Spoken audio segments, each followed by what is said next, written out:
Hey everybody, welcome to the Rapcast, whatever, YouTube, podcast channel, whatever it is. I'm Samson Folk, and this is another episode of Outside Looking In, where I talk to somebody who covers another team in another market, be it, analyst, journalist, fan. They just got to know about the team.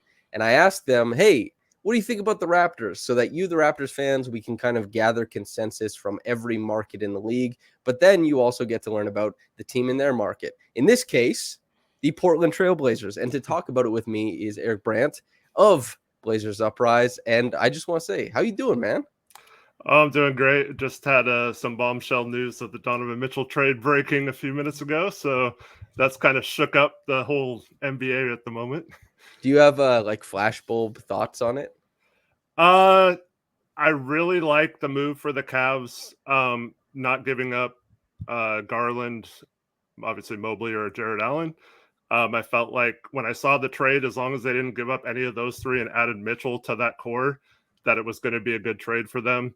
And I kind of like that they're going for it without giving up that core. So yeah, really interesting move, and that should make them a very fun team to watch all season long. Yeah, that's from my point of view, the Raptors' point of view, right? Is that, well, okay, wow, the middle of the Eastern Conference Right. maybe is a little bit thinner, but the top end just got a lot thicker, probably. Mm-hmm. That's the Raptors' first matchup. When I was thinking about it prior to the season, I thought, oh yeah, it'll be really interesting because Scotty and Evan Mobley had some pretty interesting matchups as far as it goes, and the Raptors and Cavs both play, as far as relative to how the NBA plays, they play on the extremes. They're in the Mm-hmm. polars as far as what type of style they play, and they kind of went in opposite directions, honestly. And so Yeah. to see those teams kind of battle it out, the Raptors had a better year via standings last year. They had a better postseason, obviously. But the thing that's really interesting is now Donovan Mitchell joins the fold, and they're Yeah. playing them game one. Oh, nice. I really, that game is going to be an awesome game to watch, obviously. But yeah, I'll leave most of the other analysis of Well, the. Go ahead. real quick, I just want to ask: is Mitchell someone that you wanted the Raptors to pursue? You heard rumors that they might be interested in him. I definitely wasn't opposed to Mitchell the way that, some people really worry about the defense, Mm-hmm. and some people were big fans of the on-off splits. Like Rudy Gobert played with Conley against a lot of benches, and that made the plus minus and the on-off stuff look kind of funky for Right. Donovan. And so, but some people leaned into that. That changed in the playoffs. Donovan became the biggest guy correlated with winning minutes in the playoffs, and I think Donovan is a tremendous offensive player. And I think that he's better defensively than what he's currently been giving. And so effort has to come around, of course, but I think he's a phenomenal player. And the fact that the Cavs, for what they traded for him, I think that that's a great deal. And if the Raptors could have, I guess, chopped up like a similar package, I would have probably co-signed something like that too. But yeah, Interesting. very, very intriguing. The Yeah. the first thing I want to ask you though is, of course, what you, the Raptors, you're Mm-hmm. you're you're doing the Blazers thing, and the Raptors exist in the Eastern Conference, and you're obviously aware of them as like, oh, this is a team that's doing something funky. And I Right. think that's a lot of people's idea of them. But are you any more familiar with what's going on there? Well, it seems like you're trying to corner the market on 6'7" to 6'9" athletic, rangy forwards, right? Yeah. And you're basically saying the whole positionless basketball. You're trying to go in that route, having players that can guard multiple positions, having players that can handle running the offense from multiple positions, and I really like that approach. Um, where it gets into trouble, and I'd be interested to hear your take on this, is when you play the one team like you did in the playoffs last year with the Joel Embiid, and I hate to make it this simplistic, but when you have a bunch of guys who can't necessarily guard him, not that many centers can even guard him, do you keep with the philosophy and just hope that that doesn't come back to haunt you with that one player, or do you uh, think you need to adjust it slightly to compensate just in case you have to play that one player. That's interesting because as you state, like the Raptors start behind the 8 ball when they're guarding Embiid because they tilt their defense, they start shading heavily, and the makeup of the 76ers is really important on the court to how they do that. When Tybalt was on the court, it becomes a lot easier to just crowd Embiid. When Danny Green was on the court, it was tougher. But one of the big things was that the Embiid and Harden pick and roll that just obliterated the league once they were teammates. That was something that the Raptors, with certain 2-man configurations, did well in. But one of the biggest things that went maybe under discussed wasn't that, of course, Embiid was going to run roughshod. Like, of course, he was a 30-point per game scorer from the center position, hit a game-winning 3-pointer where he's fading on the catch. Like, he's an incredible talent. But James Harden, albeit limited, still was able to completely outfox and dust Gary Trent Jr. at the point of attack. And he struggled with guys like Scotty Barnes and Pascal and OG because of the length out on switches. And so the Raptors were able to switch a lot of the time. But then the 76ers said, we want Gary in that screening action so that everything gets a little bit more hairy. And so it's that 5 guys on a string ethic that maybe Gary comes back better next year as a point of attack defender. Maybe his screen navigation improves, that kind of stuff. But the Raptors have been inventive in stopping bigs for sure. I actually think they were better at stopping bigs than most people think. Yeah, the problem was that they stopped the big by overwhelming them, and then the ball went out to like an explosive guard or something who was punching gaps. And there happens to be a lot of gaps when you're in rotation all the time. So I hope that's Sates. That's a good answer, I hope. Yeah, so you want to continue with that philosophy, or would you rather? The roster's set, you know? Yeah. A lot of times people will say, like, well, maybe you just let Embiid get his and then just worry about stopping the other 4, and maybe you beat him that way. I don't know. Embiid can tire out a little bit too if you let him work that hard on offense. The Embiid get his thing gets a little bit troublesome, probably with foul trouble to guys that you need offensively, because Precious is going to foul out if you just let it. And then it's like, well, do you want Khem Birch on the floor, even if it's just giving fouls? What does that do to the offense? And then you're like, okay, you started Birch in the playoffs, right? After in a couple games. Yeah. And then it's like, okay, well, do we want Birch on the floor? If not, who's guarding Embiid? Pascal? Do we want Pascal racking up fouls? Because like Embiid will go to the line 38 times if you put him in single coverage on a smaller guy. So yeah, for sure. The answers are not easy in those situations, even for teams with good big defenders. But I think that the Raptors, this scheme makes sense with their personnel. Now, is hunting this personnel the best way to go forward and then to run the scheme? I'm not super sure about that, but this year, just like last year, will be for people, basketball nerds, to harvest the data of what's going on in Toronto, I think. Yeah, because you hear anytime trade talks come up or there's a center that's available, it's always, well, Toronto desperately needs a center, right? So I've always pushed back on that because, like you said, Precious, especially towards the end of the year, started playing really well and looks like he could fill that role, even though he's a little small for a center. I think in that type of defense, it's fine. Same with Boucher over the last few years. And then you add a Christian Koloko, who's actually a legit center size and maybe, who knows, rookie year, but he's someone that I valued very high in the draft. I thought he was being slept on. If I had to pick the perfect landing spot for him, it would have been the Toronto Raptors, because I feel like his skill set and with Nick Nurse's coaching ability and stuff like that, and their need for kind of that just slightly bigger, but still athletic and can do some things with the ball and stuff.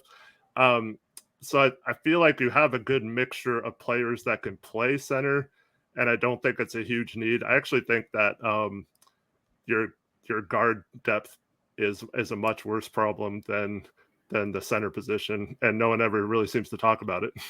This is insightful, man. You're picking up on some things that some fans don't even pick up on of the team.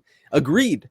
I'm not well enough equipped with Koloko film to be Mhm. like all in or anything. I Right. watched some stuff. I did a podcast with a scout named Zach Milner who saw every Koloko game in Right. Arizona. Yeah. It was illuminating to talk to him, but I certainly can't lean in. I'm not a huge draft Mhm. guy. So if you could tell me what makes you like Koloko, and let's follow that thread a little bit, because it's not often that you get like somebody who's like, hey, by the way, I was a Koloko guy. So I'd Yeah. like to, yeah.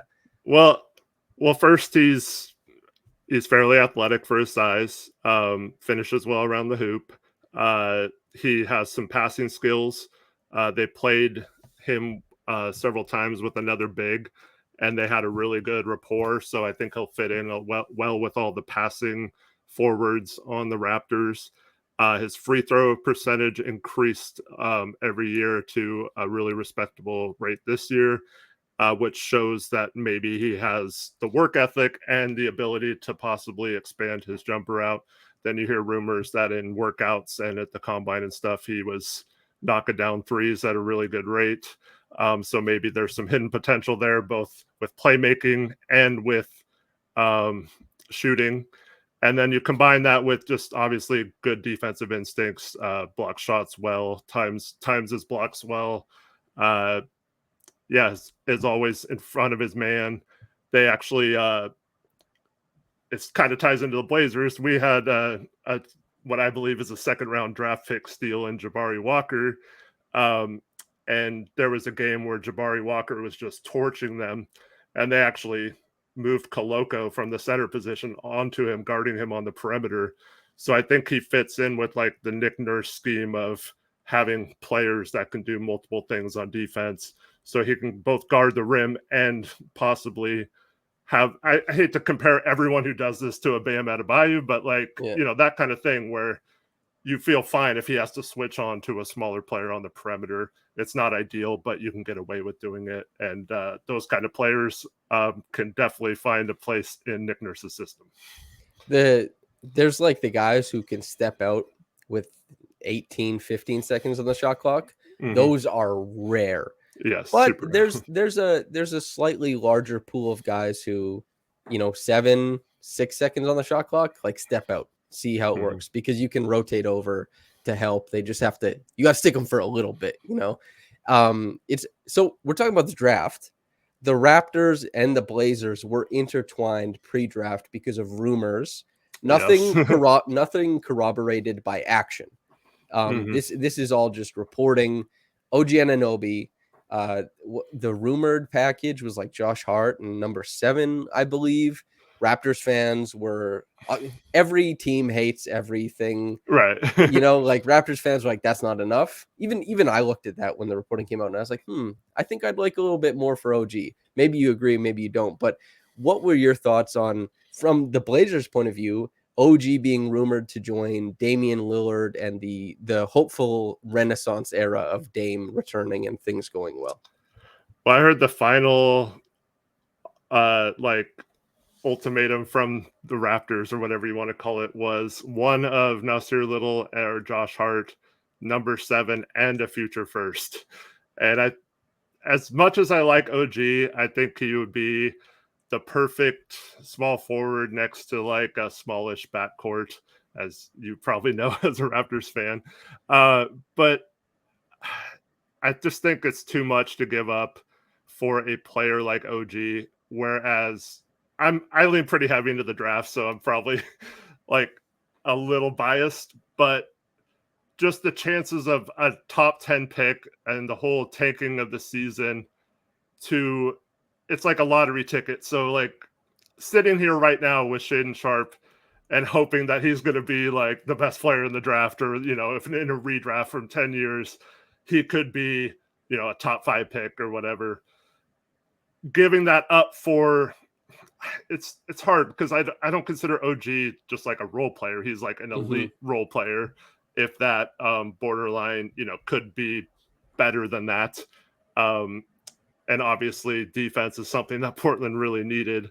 But yeah, it's tough because if you just talk about giving up that 7th pick for him, I think I would have been fine with it. I understand, like, from your point of view, that's probably not enough either.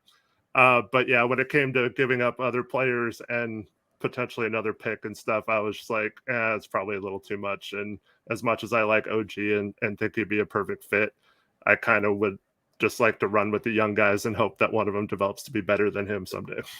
It's fun. Like OG still is young enough that people like myself look at some of the peripheral statistics and look at some of the, because sometimes OG just pops. Like you'll get this insane self-creation bit of film out of him. So you still get to like just hope on that home run. But there's something about being a fan or somebody who follows a team. It's like you get a lottery pick. Raptors fans will know well enough with Scotty is you get to do the like, is it a home run? Right. And you know, you get to track progression and stuff like that. Especially someone like you who follows the draft intimately is like, oh yeah, I like a lot of guys here. You know, this could go really well. I guess Shaedon Sharpe is Canadian, so there's probably some intrigue. He actually, by the way, there's a video of Shaedon Sharpe speaks with like the exact same cadence as Kyle Lowry, like side by side. Oh, really? It's freaky. Just as an aside, but since we didn't talk that much Shaedon Sharpe on this channel or whatever, I feel like we could take this opportunity. What do you think about Shaedon Sharpe? Because Raptors fans, a lot of them are Canadian, so they're interested in a Canadian prospect. What are your thoughts on Shaedon? I'm really excited to see what he becomes. That it's kind of weird because that tone in his voice pre-draft, I was like, oh man, is this guy like, is it because he doesn't know or is he just shy? Like, because he got asked questions at workouts and stuff and he wouldn't give the most thoughtful answers. And I was like, man, does this guy not know basketball or is he just like completely shutting down an interview process? And I felt like his agent didn't do the greatest job of helping him out in those situations or preparing him for those interviews. Because you saw several prospects, like Benedict Mathurin, who, if I'm not mistaken, is also from Canada. Yep. Is he not? Yep. The Toronto prospect and the Montreal one. Yeah. So like with Mathurin, there were times where he didn't even do interviews after workouts. So like his agent kind of shielded him from getting any of that criticism. But that aside, once we drafted him and once everyone said how much they fell in love with him, how hard of a worker he was, you get really excited at the prospects of him, considering he was rose up to be the number one prospect in his draft class prior to the college season. And then, of course, he doesn't play. There's some questions about his eligibility at first. And then also, we finally get to watch him play. He plays 6 minutes and then hurts his shoulder in summer league. And it was just such a bummer because everyone was looking forward to, I'm sure, like it wasn't just Portland fans, like people wanted to actually see him play in a live game since he didn't at Kentucky. And so he goes down and now he's rehabbing all summer. I don't know what the plan is. I don't know how quickly they're looking to get him involved.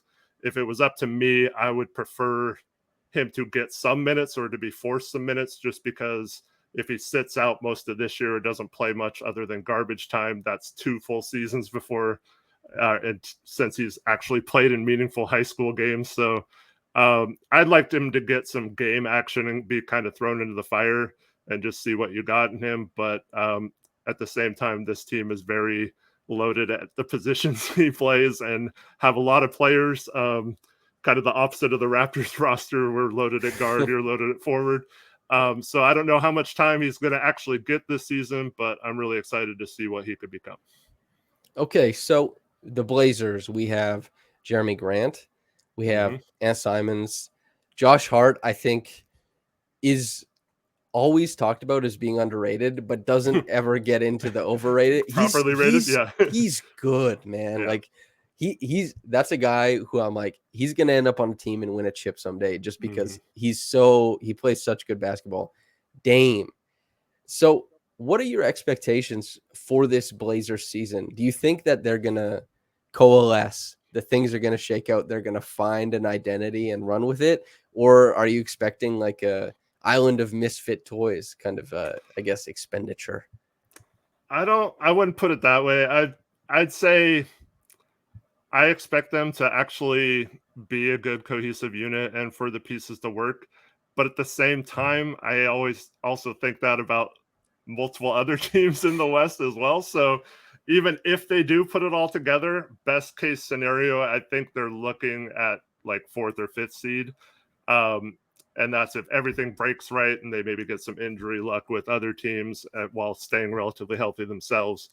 And then I think the West is 10 teams deep. Obviously, Utah's out from the playoffs last year, but other than that, you pretty much have 10 teams that are going to be vying for those 8 spots. Obviously, all 10 will make a play-in game, but yeah, so I could see them finishing anywhere from 4th to 10th, even if they're better than last year. Obviously, they're going to be better because they tanked last season, but like even if they're better than people are giving them credit for, it's still going to be tough given how many loaded teams there are.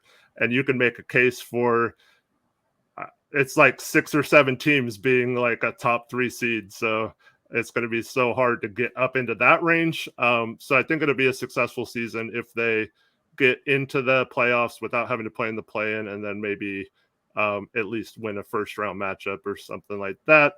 The Jeremy Grant move was definitely he's someone that I was kind of iffy about whether I wanted them to go after him, because I thought the price tag was going to be a lot higher for him. When they ended up getting him for basically just a Milwaukee first and some seconds, I thought that ended up being a really good move for the Blazers. Kind of solidify that forward position that we haven't really had since LaMarcus Aldridge left. And yeah, so I'm kind of excited to have a defensive-oriented team, guys like Gary Payton and Josh Hart, like we mentioned. Their whole mindset is defense first, and we haven't had those kind of players in Portland in a long time. So I'm really excited to see how those mesh with a couple of guys like Anthony Simons and Damian Lillard, who are obviously very much offensive players.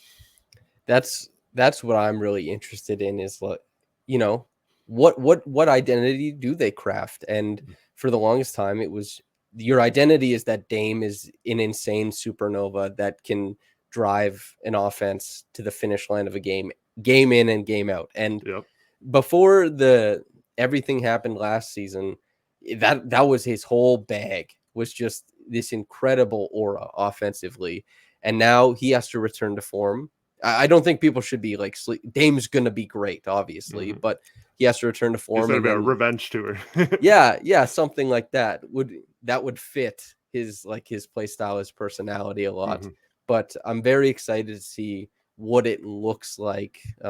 Just kind of peering across. I saw I think 11 Blazers games last year, and one of them was that hellish Raptors game where they were pressing the whole doing full court press the whole second half and still lost. And Yusuf Nurkic was just playing great against him, which, man, they're going to look completely different. I'm really excited to see how that shakes out. As far as leaning into defense, hopefully, I'm interested in the parallels between the Raptors and the Blazers, because when it was DeMar and Kyle and Dame and CJ, there was Blazers East and Raptors West stuff that kept on happening. And whether or not it ends at good backcourt can't win in the playoffs, if the comparisons were that vapid, or if some people were seeing deeper underlying things. I'm curious what you think about these two teams, what kind of paths they're on, and what kind of paths they shared in the past. Well, I think until the 2018 playoffs, you could definitely see the comparisons. I would also include Coach, who was very well thought of nationally. Regular season seemed to get the most out of their team talent-wise. Comes to the playoffs, not many adjustments, not many things you can point to that say this coach helped this team be prepared to go over the ins and outs, the ups and downs of a playoff series. And in fact, maybe kind of stuck to their guns and tried to do things that weren't working in a series. And it was too late by the time they tried to switch them, or hadn't worked on things all season and then tried to implement them in a playoff series against one of the best teams in the league. And it doesn't work out. And so Blazers had a Golden State Warriors problem. You guys obviously had a LeBron problem in the playoffs. Big problems. So in 2018, we both had a good season. Blazers were the 3rd seed that year. Raptors, I believe, were the 1st seed, right? They were the number 1 seed the year before they traded for Kawhi. and then you guys get swept in the second round by the Cavs, if I'm not mistaken, and the Blazers get swept in the first round by the stupid New Orleans Pelicans. And from that point on, Blazers, Dame CJ, coach thoughts, all stick together, run it back. Raptors that offseason fire their coach, even though he was the 1 seed. They make the coach of the year, actually. Yeah, they split up. They split up their backcourt, DeMar and Kyle. So they from that point, I feel like it was like, yeah, Blazers West, Raptors East, same thing. And then they veer past from that point. And ever since then, it's like Ujiri's on this quest to have the perfect amount of, like I said earlier, 6'8" to 6'9" forwards that can do multiple things on the floor. And the Blazers have this quest to have everyone under 6'7" and be guards that can score or stuff like that. So this is the first summer that we've actually done things a little differently and tried to add some defensive pieces. We tried things like adding Robert Covington and stuff like that in the past, but similar coaching stuff got in the way of that. And then, of course, last season, the Dame injury kind of ended things before it got started. But we even made the trade for Norman Powell and added the third guard to Dame and CJ. As you know, probably working that third guard with some of the teams that you've had. So yeah, I think it's interesting that they've kind of veered in different paths. And Nick Nurse, I thought, was the perfect man for that job because he wasn't afraid to try like crazy things. And everyone gives him crap for like giving up. How dare you play a box and one in the finals or stuff like that, but you got to be creative like that. You have to mix up your defensive coverages, in my opinion. And if you keep doing the same things over and over, like Casey and Stotts were doing, it just becomes so predictable, and offenses are too good now. They just take advantage of it. You mentioned earlier how like the Sixers just hunted Gary Trent in that playoff series. You have to be able to adapt and figure that out. You can't just be like, okay, well, we're just going to keep trying the same thing. We're going to cover him the same way. So I felt like the Raptors leaned in on, we're going to fix this. And the Blazers just were like, no, it'll work eventually. Like, we'll just keep at it, right? And what's interesting about that is both of them had their best season that next year. The Blazers make it all the way to the Western Conference Finals with the same lineup and obviously lose to the Warriors. And then you guys win the championship. But I'm curious. I have a question for you. If you could go back and the Kawhi Leonard trade doesn't happen, but everything else is the same. So you get a new coach, you keep DeMar, you still trade for Gasol, you still get Ibaka, and you get that third-year jump from Siakam because that was the year he popped, right? Yeah. Do you think they possibly get over the hump still, or do you think they had to move on from the backcourt? So DeMar DeRozan is my favorite player of all time. Yeah. They weren't getting over that hump. Okay. Even with Siakam being, because they didn't really have that forward back, even with Siakam, because Kawhi, his ability to be so, basically the Raptors offense in the championship season was compartmentalized. It was like Kyle Lowry getting everybody involved, and then Kawhi would come in and like he'd pick screeners and isolate, and it started to mesh a little bit. An underrated part about the finals is that Kawhi was so like run down by the time they got there because he was doing an unbelievable amount of heavy lifting prior. But the Raptors won in the finals because of just incredible team basketball, and even the comeback against the Bucks after going down 2-0. Really good team basketball. The 76ers series was obviously Kawhi was like 40 a game basically, which is nuts.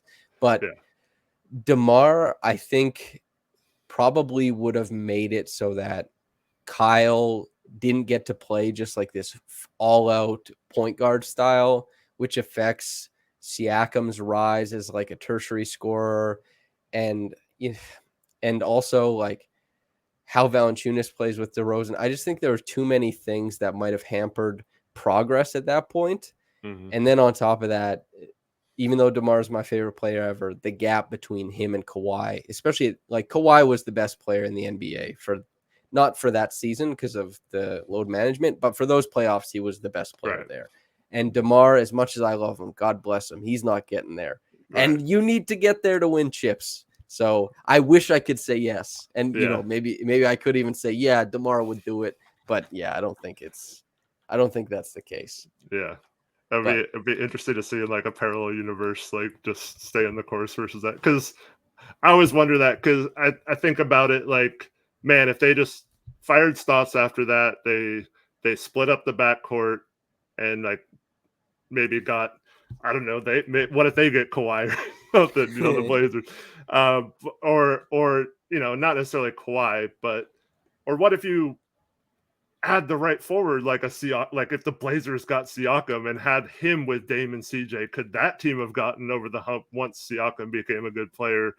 And that's the funny thing about getting Jeremy Grant this offseason is Dame and CJ in that stretch where after LaMarcus left didn't have even a Jeremy Grant type level forward to play with. So you always wonder like, well, if they would have had that similar philosophy to what Ujiri had, if they would have just gotten the right forwards around him while keeping, you know, Lowry and Van Vliet and stuff like that, like would that have made a difference, or was it always destined, like you said, to be too heavily dependent on two players that weren't necessarily going to allow players to develop fully if they're not ever getting the ball in their hands or that opportunity? Yeah. And that's not to say that DeMar is like a ball hog or anything. Right. It's just he's a great CJ too. Yeah. He's a great playmaker, but his playmaking decisions are quite rote. He's creating the same advantage, and it's tough for teams to stop, but it creates the same looks for guys. It's not very adaptable. Whereas Kawhi was like, hey, I'm going to get mine. You guys do whatever. And Kyle was like, I'm going to get everybody involved. Everybody gets a shot. And that's kind of how it shook out. As far as you do need a guy in the playoffs though that can just get buckets. That's right. But and Kawhi is just it unbelievable. It helps that that guy is also a best defender in the league. Yeah, that certainly helps if that guy's your best scorer too. That's a factor. You gave us like a range of the Blazers, like 4 or 5 is the ceiling, 10 is the floor. Do you have a similar expectation for that? Well, not that it has to be 4, 5, and 10, but do you have a range that you expect the Raptors to fall into? I think it's somewhere in that same range. Only the floor, I think, is higher with the Raptors. So probably I'd say they're somewhere in the 4 to 6, 7 range. Obviously, injuries could play a factor. You never know about that. I think they could surprise a lot of people. Obviously, the last couple of years, their momentum has been shifted several times due to key injuries. And to me, it's frustrating because like Van Vliet last year, it wasn't that he just got hurt. It was that like for a month or so, he's in and out of the lineup, and you never know if he's going to be available the next game or not, because it's constantly flaring up and stuff, the injury. And whereas like a normal injury, you could just be like, okay, this player is going to be out for 3 weeks or whatever. So as long as they don't have that kind of stuff happen, which they seem to have been getting burnt with the last couple of years, I feel like they're so well-rounded. But at the same time, I think the guard depth thing is still an issue. I don't think they addressed that this offseason. And Van Vliet played almost 38 minutes a game last year. And I don't understand how that can work. I know Malachi Flynn is like lighting it up in pro-ams, but didn't he do that last summer too? Pro-ams don't matter. Like if somebody's listening thinks pro-ams matter, I'm sorry, they don't. None of it. Right. So like I don't think you can realistically count on him. I mean, it'd be nice if you could say right now, oh, Flynn's going to be a capable third guard in that rotation. and I know you have guys like Barnes and Banton who can play point guard and run an offense and stuff like that, but you still need like actual guard depth, in my opinion. And I don't see how all your forwards you re-signed Thad Young, you bring in Otto Porter Jr. Like, where are these guys going to play? You still have Siakam, you still have OG, you still have Scotty. So that's like, you're loaded at forward, but like, too much of a good thing and not enough in another area, I think, can ultimately be a demise of a team. And I think you saw it in the championship year. You had Danny Green, you had Norm Powell off the bench, you had Van Vliet and Lowry. Like, you had all kinds of guard depth to supplement your good forwards. And so it's kind of puzzling to me that they're leaning so far into this forward thing that they're letting the guard thing suffer. And like you said, with Gary Trent, it might not be, I mean, there's still question marks on whether he's a starting shooting guard on a championship team as well. So there's a really interesting, I'm basically in the same group as you. I think they need guard depth. I understand why they went towards the forward thing, because something I was tracking last year is the Raptors had these no guard lineups that just relied on Pascal to create as the guard. They allowed nothing at the rim because they were doing that democratic rim protection they do. Right. They pull from everywhere, recover to everywhere, and they don't have any small guards on the court.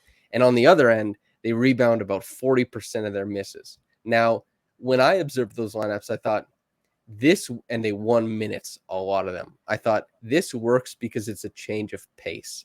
I don't think this can be like, oh yeah, we don't play guards really Right. off the bench. Yeah. That, I wonder, like, can you change the pace all year? And honestly, this is why the Raptors are a fun team. If they do that and they just win minutes all season, then they've hacked. Then you found like a basketball hack. Every once in a while, teams find them. Maybe the Raptors have found one. I'm not super optimistic about it. I think it's still a change of pace thing. But if that happens, then like, to hell with guards. Just like run everywhere and crash the glass, and like, who knows how that looks. Yeah. I always love that because, like, the Warriors style of play, you're not going to beat them at their own style, right? So you have to do something different. And that's one of the, I mean, aside from injuries, that's one of the reasons why the Raptors were able to win a championship, was because they did something different. And so I really like that philosophy. You saw the Cavs last year when everyone was going in the direction of, centers are becoming a dinosaur. And what do? They draft a center and play him next to another center and get a small forward who's like a power forward and play him at small forward, who they now traded for Donovan Mitchell. But they went super big, right? And that was such a fun team to watch, just because they were trying something different. So I agree with you there that it is a good thing, I think, to try a different philosophy. I'm a little skeptical as to whether it can work game in, game out over the course of a regular season, instead of just like, half the game or part of a game or every other game. So yeah, it'll be very interesting to see if they can get away with it. But if the past couple of years are any indication, I feel like that has hurt them at times, not having that guard depth. Whereas, even if they won those minutes, they still were not having consistent play from their guards enough to make it work. But like you said, if they win minutes all the time, it doesn't matter, right? You win the minutes, you win the game a lot of the time. Yeah. They're currently testing the upper limit of like, what the hell does offensive rebounding as a team philosophy look like? Because they didn't have much shooting. So what they did a lot of the time was they positioned 4 guys under the free throw line, and then just were like war hawks going at the trying to eat glass, which offensive rebounding, we think about it like, oh, there's one guy going after it, and then that's kind of how you control for it as a consistent means of offense. But then you look at Delano Banton, Justin Champagnie, and Scotty Barnes, the 2 draft picks, and one guy who was a signing. All of those guys were above 90th percentile in offensive rebound percentage for their positions in the league. And you're like, okay, they're finding something. We just have to figure out if it's more valuable than the status quo, and that is the up in the air part as far as that goes. So do you think shooting's still going to be a problem then, or do you think the offensive rebounding can offset that? Otto helps a lot. If Otto stays healthy, like Otto is he's a great shooter, and he's also 40%. One of the best. Yeah, he's always been, since he's been in the league, one of the best offensive rebounders at his size, at his position as well. And so he keeps his foot in both camps. I think he's a tremendous fit. They still, man, like they're going to run into some shooting woes. You watched it. You watched the Blazers set up a zone and the Raptors score like 6 points in 22 minutes, you know? It's, yeah. Anyway, well, the last thing I want to ask you is, do you have a favorite player on the Raptors? Koloko excluded, since we've already discussed them, but yeah.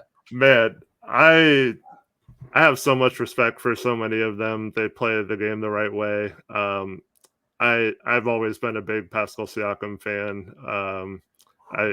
I didn't, obviously, I don't know what your thoughts are, but they draft him. Everyone is questioning the pick, you know.